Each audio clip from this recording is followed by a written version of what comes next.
Dylan Forrester visits an isolated island in Washington to attend his brother's burial. However, he ends up coming into conflict with a band of heavily armed mercenaries. The mercenary group on Guardian Island kidnaps his family. Can Dylan find his way through this risky situation, or will he end up being another one of the island's many secrets? The film opens with Dee, who only has a few months remaining on parole. He receives frequent therapy from Dr. Alderwood.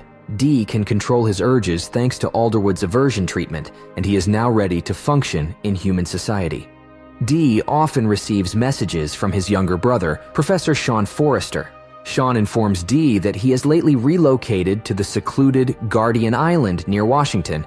However, soon after, Dee receives a letter from Sean's wife, Susan, notifying him of Sean's burial. Sean is unable to attend the burial since he is on parole, but later that day, he discovers Cole's hitman in his apartment.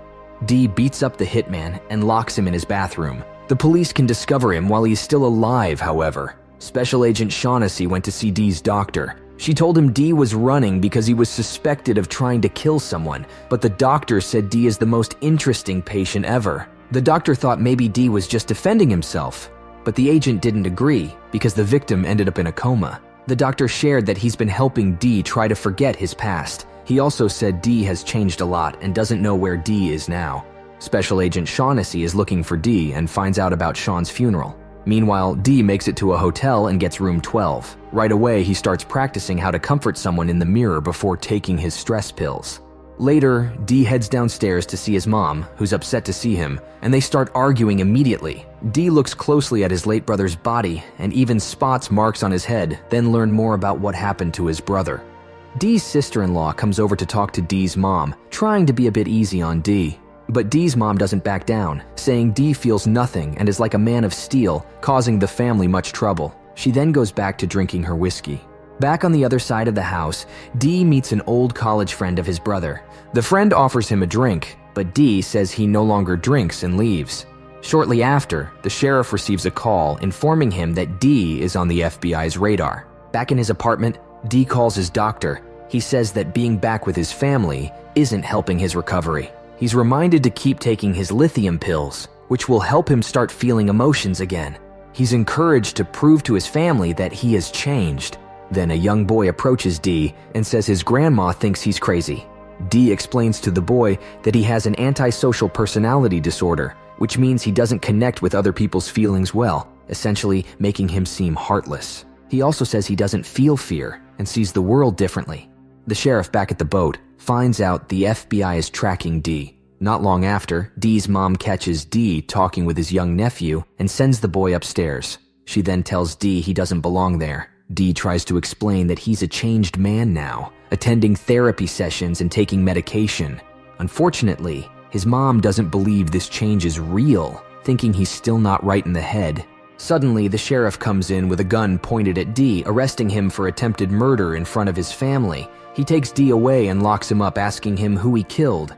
Dee responds that the sheriff needs to be more specific since he's been involved in many incidents. The sheriff tries to understand why Dee's brother never mentioned having a brother. He tells Dee that his brother Sean had wanted to tell him something important, but now Sean is dead. Dee has just shown up after many years, which seems very odd. Dee's alarm goes off, and he tells the sheriff he needs to take his medication, which he can't reach because it's in his front pocket and he's handcuffed from behind. Wary but understanding, the sheriff carefully retrieves the pills from Dee's pocket.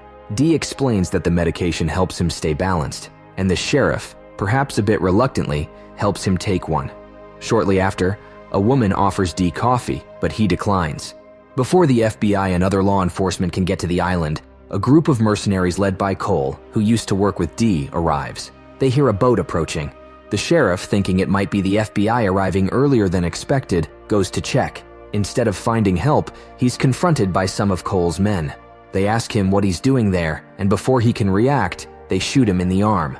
Inside the cell, Dee and the lady hear gunshots, and Dee realizes who is attacking. The attackers keep going after the sheriff.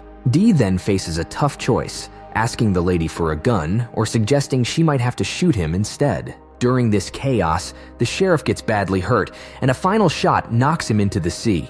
The attackers make their way to Dee's family home and take everyone there captive. Back at the cell, Dee gets out and then tricks the attackers by locking the lady in the cell. He confronts one of the attackers and beats him, but doesn't kill him. This is when Dee admits he doesn't kill people anymore. The police, hearing about this, wonder why Dee is leaving witnesses alive now, a change from his past when he left none. Meanwhile, a tragic moment unfolds at the house as a family member of Dee's tries to escape, but is fatally shot by a sniper. One of the bad guys saw the boy and started asking him questions. Then, his boss called him downstairs urgently because they found out Dee had beaten up one of their own and escaped from the cell. This meant they were in for a tough time. The bad guys checked on their attacked friend, leaving only one guard in the house. Dee took this chance, entered the house, and knocked the guard out. Back at the cell, their boss Cor was so mad that he killed the man Dee had beaten because he let Dee escape on his watch. Dee locked all the doors in the house and started arguing with his family again. He then called his doctor, who told him to use the new ways of thinking they had worked on. But Dee was still determining what to do if he had to defend himself. Dee returns to his family members, who are just drinking whiskey. One of them mentions they're watching the door in Dee because they think Dee is in a lot of trouble. His mom suggests he leave the island since he's already causing problems, which she finds ironic since Dee just saved them. The boy questions if Dee really killed people, to which Dee replies they were bad people right before he takes his stress pills. Suddenly, a loud bang at the door leads to the family shooting one of the attackers in the eye.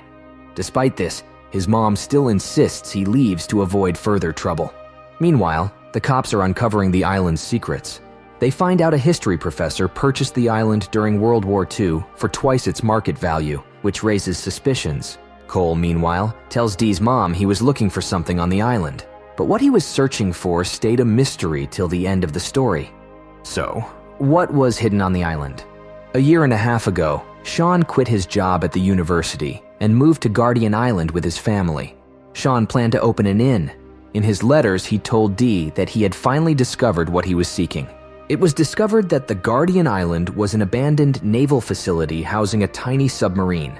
The submarine belonged to the Japanese Imperial troops and was used to transport Yamashita money during World War II.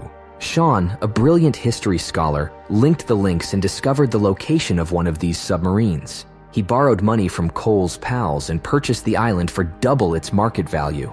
However, Cole may have suspected Sean and put his man Hugh to keep an eye on him. Sean's death was most likely not caused by falling from the lighthouse, but Hugh murdered him. When Cole and his men attacked Sean's house and kidnapped the family, Hugh discreetly informed Cole that Sean had learned about him and that he had to kill him. Cole arrived after Sean's death, hunting for the submarine and the Yamashita treasure. He brought a seismic testing gadget to find the concealed tunnel where the submarine was housed. To protect his family, Dee abandoned Alderwood's preaching and new procedures. He let out his wrath on his rival, Cole. Dee attacked and beat down Cole's men before discovering that Dee's guy, Hugh, had slain Sean. Following the disclosures, Dee examined Sean's office and discovered a concealed entrance in the wine cellar area. The concealed passage led him to the cave, where the submarine and Yamashita's money were kept. After a barrage of gunfire, Dee killed Cole's final two men, but Cole kidnapped Dee's mother and forced him to bring the gold to the surface. Agent Shaughnessy interfered on the island, and Dee used the diversion to assault Cole. He stabbed Cole and shoved him into the river.